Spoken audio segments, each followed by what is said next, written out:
Nimefunga.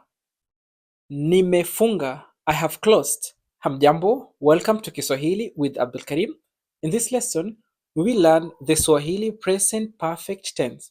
This tense, which is represented by the marker me, is used to express actions that have been completed recently or few moments ago. It is also used to express actions that have been completed recently, but their effect is still existing in the present. So let's get started. 1. Nimefunga.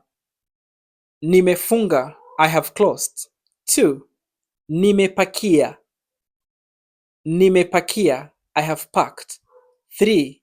Nimeishi. Nimeishi. I have lived. 4. Nimebeba. Nimebeba. I have carried. 5. Nimemaliza. Nimemaliza. I have finished. 6. Nimeondoka. Nimeondoka. I have left. 7. Nimesikia. Nimesikia. I have heard. 8. Nimechimba. Nimechimba. I have dug. 9. Nimehesabu. Nimehesabu. I have counted. 10. Nimesubiri. Nimesubiri. I have waited. 11. Nimefikiria. Nimefikiria. I have thought. 12. Nimevuta. Nimevuta. I have pulled. 13.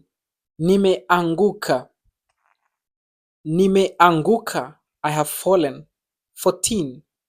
Nimeandika. Nimeandika. I have written. 15. Nimenunua.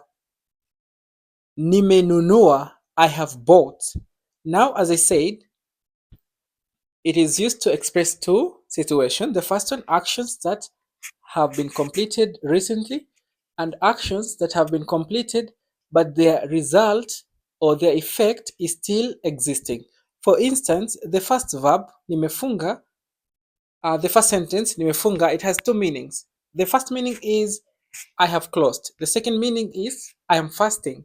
So the second meaning shows action that started and the effect is still visible. For example, that is the verb kufunga, to fast. So someone fasts for the Muslim from dawn to dusk. So if you're dawn, you're starting your fast, and in the afternoon, you are in that state of fasting, you tell someone nimefunga, it means I am fasting. Okay? Also, sitting down, kukaa chini.